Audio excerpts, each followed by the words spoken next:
Hello everyone. आज की इस वीडियो में हम लेकर आए हैं इग्नू के MHD 2 का क्वेश्चन पेपर, जो कि हाल ही में गए हुए सेशन में हुआ था। जैसे जून 2023 का ये पेपर है, जिसका नाम है MHD 2 और आधुनिक हिंदी काव्य। ये पेपर आमतौर पर 3 घंटे का होता है और इसके जो फुल मार्क्स हैं वो 100 हैं। तो आप लोग एक नज़र इस प्रश्न को देखें। आप लोगों के एग्जाम में इसी तरह के प्रश्न आगे देखने को मिलेंगे। तो इसमें सबसे पहले कहा गया है, प्रथम प्रश्न अनिवार्य है, शेष में से किन्हीं 4 प्रश्नों के उत्तर दीजिए। तो यहाँ पे जो आप लोग देख पा रहे हैं, 1 नंबर जो कहा गया है कि निम्नलिखित में से किन्हीं 3 अवतरणों की सप्रसंग व्याख्या कीजिए। यहाँ पे सप्रसंग व्याख्या करने की बात कही जा रही है। किन्हीं भी 3, यहाँ पे क ख ग करके दिया होगा। जैसे आप लोग ये क नंबर देख रहे हैं, ख नंबर होगा, ख नंबर भी है, और नीचे ये रहा ख नंबर, और नीचे होगा ग नंबर। तो कहा गया है ये जो 4 दिया हुआ है, ठीक है, 4 है, 5 है, टोटल 5 है। ये रहा घ अंग तक। ये 5 प्रश्न हैं 1 नंबर के, और कहा गया है कि इनमें से किसी 3 का आंसर आपको करना ही पड़ेगा, और वो भी 1 नंबर आप लोग छोड़कर नहीं जा सकते। 1 नंबर का कहा गया है कि प्रथम प्रश्न अनिवार्य है। इसका मतलब ये है कि प्रथम प्रश्न में कहा गया है 3 प्रश्न को देना है जवाब, 3 प्रश्नों का जवाब देना है, जो कि कंपलसरी है, ठीक है। नंबर 2 में देखते हैं, और ऊपर और एक बात कही गई है कि बाकी जो बचे हैं 2 नंबर, 1 नंबर तो अनिवार्य है, बाकी 2 नंबर में से किन्हीं 4 प्रश्नों के उत्तर दीजिए। तो आगे देखते हैं 2 नंबर प्रश्न क्या आया हुआ है। 2 नंबर प्रश्न है, जयशंकर प्रसाद के काव्य की विशेषताएं बताइए। जयशंकर प्रसाद की जो काव्य थी उसकी विशेषताएं क्या है, 16 मार्क्स।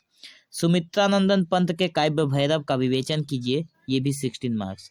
तो यहाँ पे 1 नंबर देने के बाद उसके बाद 4 प्रश्नों को और देना है। जैसे आप 2 नंबर दे सकते हैं, उसके बाद आप 3 नंबर भी दे सकते हैं, अगर आप चाहें तो 4 नंबर का प्रश्न भी दे सकते हैं। 4 नंबर में कहा गया है, महादेवी वर्मा की वेदना में भारतीय स्त्री का दुख बोलता है, इस कथन पर अपना अभिमत प्रकट करें। अपना अभिमत प्रकट करने को कहा गया है कि महादेवी की जो महादेवी वर्मा जो हैं, उनकी जो कविताओं में या फिर गद्य के रूप में जो भी कुछ भी लिखा है उन्होंने, उस विधा में उनकी जो वेदनाएं उन्होंने प्रकट की, वो भारतीय स्त्री का दुख है, ठीक है। इसको प्रकट आप लोगों को लिखना है। नंबर 5 में कहा गया है, अंधेरे में कविता का प्रतिपद स्पष्ट कीजिए। नंबर 6 है, प्रेम और सौंदर्य के कवि के रूप में दिनकर का मूल्यांकन करने को कहा गया है। प्रेम और सौंदर्य के कवि हैं, ठीक है। साठोत्तरी हिंदी कविता में धूमिल का महत्व निर्धारित कीजिए। धूमिल जो है, जिनका और एक नाम है सुदामा पांडे, ठीक है। सुदामा पांडे, उनका कहा गया है कि उनका साठोत्तरी मतलब 60 के बाद वाले कवियों में इनका नाम किस तरह से गिना जाता है। 8 नंबर प्रश्न है, नागार्जुन की काव्य कला का परिचय दीजिए। नागार्जुन की जो काव्य कला है उसका परिचय दीजिए। तो दोस्तों यहाँ पे आप लोग देख पा रहे हैं, नंबर 9वें नंबर में है, 9 नंबर में श्रीकांत वर्मा के काव्य की प्रमुख विशेषताएं बताइए, ये भी 16 मार्क्स का है, ठीक है। तो ये रहा। बाकी हम लोगों को 2 से यहाँ पे 2, 3, 4, 5, 6, 7, 8, 9, यहाँ पे लगभग 9 प्रश्न हैं, जिनमें से आप लोगों को यहाँ पे कहा गया है कि जिनमें से किन्हीं 4 प्रश्नों के उत्तर देना था, ठीक है। नीचे के प्रश्नों में से कहा गया है कि शेष जो बचे हुए हैं उनमें से किन्हीं 4 प्रश्नों का उत्तर देना था, ठीक है।